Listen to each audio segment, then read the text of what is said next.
Seja muito bem-vindo ao canal Carreira Analítica. Se você já é um analista, cientista de dados, está entrando na área, provavelmente você já passou raiva com algumas coisas. Então hoje eu vou trazer algumas coisas que fazem qualquer analista, cientista de dados, ou pessoas que trabalham com dados em geral, passarem raiva no dia a dia. Eu passei raiva ultimamente e vim aqui para dar uma descarregada então.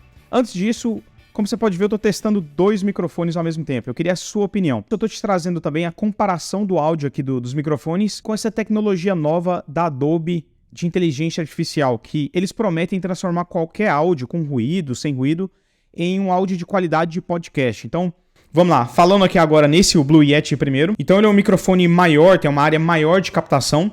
Me arrependi um pouco de ter comprado. Depois que eu comprei, eu fui entender que isso aqui era meio que modinha. Tem outros com preço melhor, que são melhores. E para comparar com ele, eu tô com esse Holy Land também, que é muito mais fácil de usar. Eu só conecto ele na câmera e direto aqui já saiu o áudio, conecto. Inclusive eu fiz uma entrevista recentemente no canal, onde eu deixei isso com a outra pessoa que foi entrevistada. Eu vou deixar o vídeo aí na descrição, dá uma checada. É bem bacana porque a gente tá num lugar bem barulhento e ele isola bem o som. Mas aí, me fala a sua opinião. Agora testando de novo esse aqui, o Blue Yeti, só que com AI. Olha a diferença que faz essa tecnologia da Adobe. Eu testei algumas vezes, achei impressionante. Mesmo com o áudio já melhorado, por já utilizar um microfone assim, é impressionante o que eles conseguem fazer. Mesma coisa agora com o Holy Land, com o áudio da Adobe. Eu tô curioso para comparar os áudios depois do tratamento de AI, para ver se o áudio vai ficar mais ou menos parecido depois de passar por esse filtro. Mas e aí, qual que você achou melhor? Deixa aí nos comentários, que eu tô curioso para saber. Esse aqui dá um pouco mais de trabalho para editar, então espero que esse aqui não esteja tão diferente. Mas vamos lá, vamos pro que interessa. Antes disso, olha aí, galera, a maior parte das pessoas que acessam o canal não estão inscritas ainda. Deixa a sua inscrição para o algoritmo do YouTube recomendar para mais pessoas. E para eu saber o que está funcionando, o que não está. Deixa aí seus feedbacks nos vídeos, que tipo de assunto você gostaria de ver aqui no canal. Eu leio todos os comentários, às vezes eu demoro para responder um pouco, mas eu estou tentando responder mais rápido. Vamos lá, o que te faz passar raiva no dia a dia? Você que já trabalha na área, tem alguma coisa que te faça passar raiva? Para iniciar nossa lista, gráfico de pizza em todos os lugares. Então tem uma galera que usa gráfico de pizza para tudo. Eu já fiz um vídeo aqui no canal, já falei disso diversas vezes, mas tem um vídeo que eu comparo os tipos de gráficos. E o gráfico de pizza ele é muito útil ali nessas apresentações que você precisa trazer uma foto do que está acontecendo de uma forma mais rápida. É um gráfico muito simples, mas aí a galera usa gráfico de pizza com tempo, com variável tempo, e aí fica impossível de se interpretar.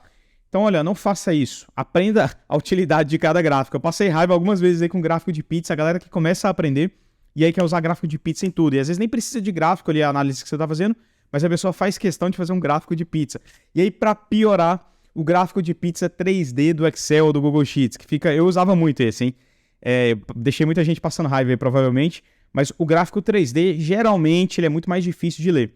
Então, muita gente usa, até por ter a função, e aí quando surgiu a função, né, porque todo mundo começou a usar, inclusive eu. Outra coisa que faz qualquer profissional de dados passar raiva é essa confusão entre correlação e causalidade. E aí, na sua análise, você descobre que existe uma correlação de, sei lá, 80% entre essas variáveis. Muitas pessoas confundem essa apresentação que você fez com causa e efeito. Não quer dizer que, não é porque tem uma correlação alta, que toda vez que acontece uma causa vai ter o efeito que você espera.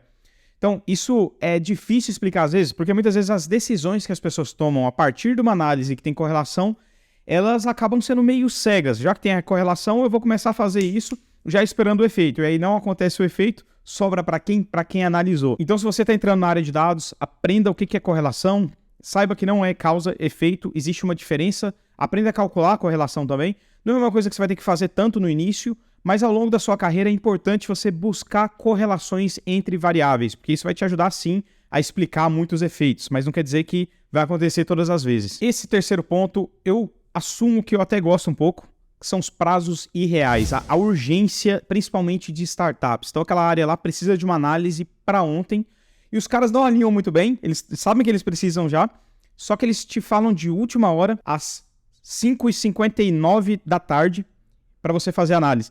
Então, eu até gosto disso porque eu me acostumei com esse ambiente. Às vezes eu sou a pessoa pedindo essas análises de última hora, mas é um pouco chato mesmo, porque um analista, um cientista de dados precisa de tempo, precisa se organizar, porque tem projetos de outras áreas também. Então, quando isso acontece com muita frequência, eu já vi profissional saindo da empresa por esse tipo de bagunça. A empresa com uma vibe muito boa, todo mundo muito gentil, não estava acontecendo nada demais, só que por desorganização das áreas, por não terem esse fluxo organizado, e por esse profissional também não ter dado conta de de organizar o fluxo e colocar a demanda ali de alguma forma que desse visibilidade para todo mundo, a pessoa preferiu sair e ir para um ambiente mais organizado. Então, esses pedidos de última hora, de vez em quando vão acontecer, mas se acontecem com muita frequência, isso é um saco pro profissional, porque aí você não consegue focar nos seus projetos, principalmente se a pessoa está numa hierarquia mais alta, que aí existe uma pressão até maior. E aí, dependendo da área que te pede isso, eu lembro de um cara de vendas que pedia coisa assim de última hora num desespero. E o que acontecia? Nas primeiras vezes o pessoal entregava, tal, entendia, e aí começou a acontecer com uma recorrência mais alta.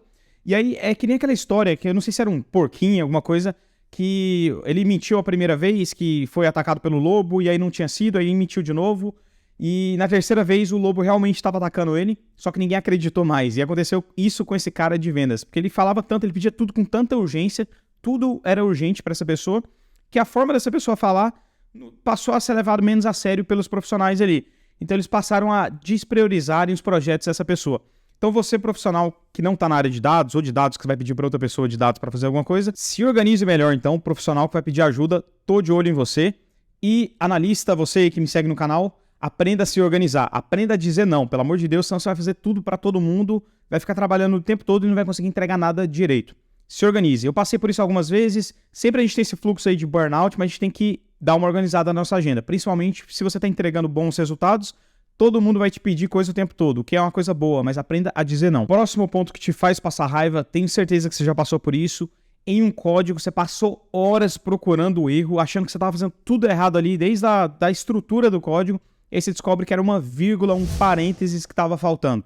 Todo analista de dados que já mexeu com código passa por isso em algum momento, e aí você morre de raiva. Quando você resolve o código, você não sabe se você está mais feliz ou mais puto de raiva porque você perdeu um tempão ali com uma coisa simples. Então, não tem dica. Nesse caso, treina, tem ChatGPT, usa o ChatGPT e tenta procurar os erros no código. Talvez uma coisa que funcione é você parar com o código, vai fazer outra coisa, no outro dia ou no mesmo dia você volta pro código, talvez você consiga ver melhor ali, não sei. Eu particularmente eu não consigo seguir isso, porque quando eu tô quebrando a cabeça com código, eu tenho que ficar fazendo ali até resolver. Eu passo o dia inteiro resolvendo e aí a minha dica eu não consigo executar ela. Mas se você conseguir resolver o código no dia seguinte, faça isso porque vai ser melhor para você. Você vai conseguir ter a cabeça mais fresca ali para ver esses erros básicos. Uma próxima coisa que deixa qualquer profissional morrendo de raiva, isso, se você tem toque, você já passou raiva com isso. Planilhas de Excel desorganizadas. Uma fonte de cada jeito, a cor de cada forma ali, aí o cara pega aí, pinta uma coluna toda de amarelo. Pior que isso, tem gente que pinta tudo ali de rosa choque e aí não consegue nem enxergar direito. Se você tem toque, você já passou por isso, passou raiva, provavelmente você passou mais tempo ali limpando, deixando tudo arrumado, antes de começar a analisar e limpar esses dados. Próxima coisa que te tira do sério, reuniões intermináveis. Então, fez sua análise, fez tudo certinho, deixou tudo resumido ali com os 3 pontos principais para apresentar ali, para as pessoas tirarem já as conclusões baseadas em dados que você analisou por tanto tempo. Você chega lá na reunião, ou as pessoas não te deixam falar, ou você apresenta isso, e as pessoas começam a transformar isso numa conversa que não acaba nunca. Eu já participei de uma reunião que durou mais de 4 horas e meia. Eu fiquei lá plantado, eu tinha uma análise também, apresentei a minha parte, o povo não parava de falar. Então era uma reunião que... E o pior, a gente não chegou em conclusão nenhuma. 4 horas e meia e não chegamos numa conclusão, não chegamos numa ação. Sendo que a gente tinha análise, a gente tinha pontos ali que a gente poderia explorar, só que todo mundo queria falar um pouco, e aí esse pouco viraram 4 horas e meia. Dica para você que vai organizar a reunião: nunca coloque mais de 5 pessoas numa reunião para falar. Máximo 5 pessoas, senão todo mundo vai querer falar e fica uma coisa infinita. Dica aí. Então, e coloque também uma agenda. Coloque essa agenda e coloque um limite de tempo e alguém para ficar vigiando esse tempo, mesmo que seja você. Então, alguém para ser a polícia ali do tempo da reunião. Para que isso não aconteça, isso atrapalha bastante, galera. Porque o cara que tá ali na reunião, ele pode até entregar, ficar ali às 4 horas e meia. Nesse caso aí, 4 horas e meia, mas acontece bastante 2 horas, por exemplo. O cara fica ali 2 horas, parece que tá tudo bem, mas aí depois a pessoa tem que fazer uma análise.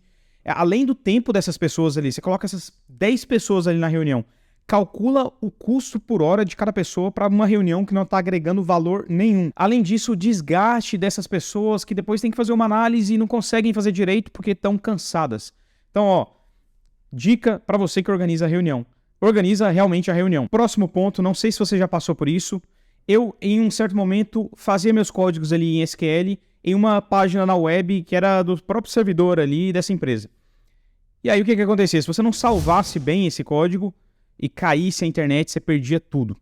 E isso aconteceu comigo algumas vezes. E eu nunca aprendi a lição. Eu perdia código aí uma vez a cada 2 meses. Eu tava ali no meio do código, esquecia de salvar, caía a internet, perdia tudo. E a internet que eu usava lá, que tinha no escritório, dava pau o tempo todo e eu não aprendi a lição, passava raiva todas as vezes. Hoje em dia, claro, dependendo da empresa, dependendo da ferramenta que você utiliza, isso já salva automaticamente, já fica no seu próprio computador ali, uma parte do código. Último ponto, e acontece bastante, tira qualquer profissional de dados do sério. Quando a pessoa te faz um pedido, mas não te traz informações suficientes, são pedidos vagos. A pessoa simplesmente não te explica o porquê daquela análise, ela não te explica o que ela quer daquela análise. Ela te pede uma análise sem explicar o porquê. E aí você não sabe muito bem onde que você quer chegar. Isso tira qualquer profissional do sério, que você gasta um tempão ali tentando entender o que a pessoa quer. Mas olha só, a dica aqui é, essa parte da comunicação é importante também para qualquer profissional de dados. Muitas vezes o cliente, essa outra área, outra pessoa que precisa da sua análise, ela não vai saber se comunicar bem, não vai conseguir se expressar bem, explicando o que ela precisa. Então saiba fazer as perguntas certas, tente entender sempre o porquê daquela análise, que tipo de problema você quer resolver, e aí talvez o seu trabalho vai ser fazer isso de trás para frente. Onde você quer chegar, e aí você começa lá do início, na análise, a limpeza dos dados, e aí você vai conseguir chegar na conclusão e vai conseguir resolver esse problema. Espero que o vídeo tenha sido útil para você, foi mais para descontrair, principalmente depois do vídeo passado, onde a gente explorou trabalho remoto versus não remoto, e foi um pouco mais polêmico, mas aí deixa aí nos comentários, que tipo de coisa te deixou mais louca durante uma análise ou durante o seu trabalho, ouvindo de colegas ou de você mesmo ali fazendo o seu trabalho. Deixa aí nos comentários que eu tô curioso para saber. Se não tiver inscrito, se inscreva para ficar por dentro das novidades aí da indústria, relacionadas a dados, carreira e tudo mais. Um abraço e até o próximo vídeo.